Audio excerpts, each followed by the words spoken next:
Hi, Shaundra. Well done getting that video done at work. That to be able to get outside at work and give your presentation, which was very thorough, is awesome. So well done. I appreciate, again, I told another student the video process, as much as it can be a pain and it's very time consuming for someone who can type 100 words a minute, having to stop and make a video post. It has done two things. One, it makes me clarify my thoughts better, but two, it also gives me some insight into how other people make presentations with regard to the same question and how those presentations are different. And so yours, it was also different, and I appreciate that you had your notes written down and that you read those notes. It was incredibly thoughtful and well defined.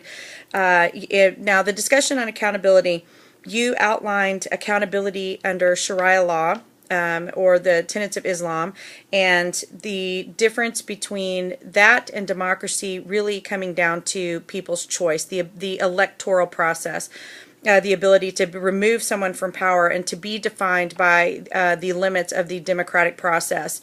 Another student mentioned the being under the Constitution versus Sharia law.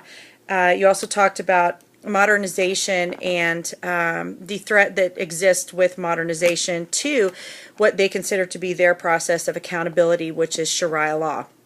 Interestingly, I took a different perspective.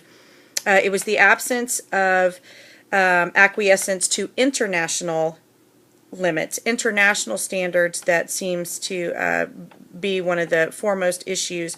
Lewis didn't talk a lot about international perspective, but that's what I got out of it when it comes to accountability. Everybody's accountable to somebody, whether it's the people, whether it's to their God. Even in the autocratic regimes, there's an understanding that, well, there's still an afterlife, and boy, things are going to be stinking for you there.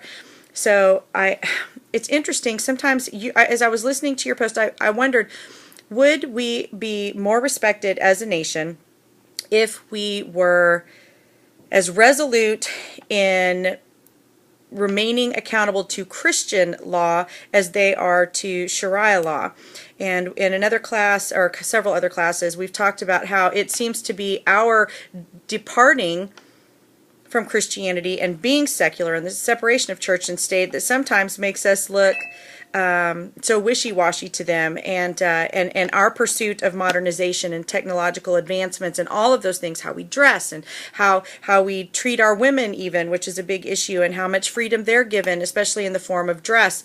That sometimes I think they think we don't think we're accountable to anyone, and by us I don't mean just America, I mean Europe as well. So your answer actually was very thought-provoking for me, which I'm sure is the purpose behind all this, but thank you. And also wanted to point out that I appreciate that you talked about I think it's the caliphate, and holy law, and even being tyrannical and violating the contract they have with the people. And that was something that was very interesting to me with Lewis, that I had not really thought about, the fact that there is a contract, well, there's supposed to be a contract between the ruler and the people. And so then the question is, when that contract is violated, then what?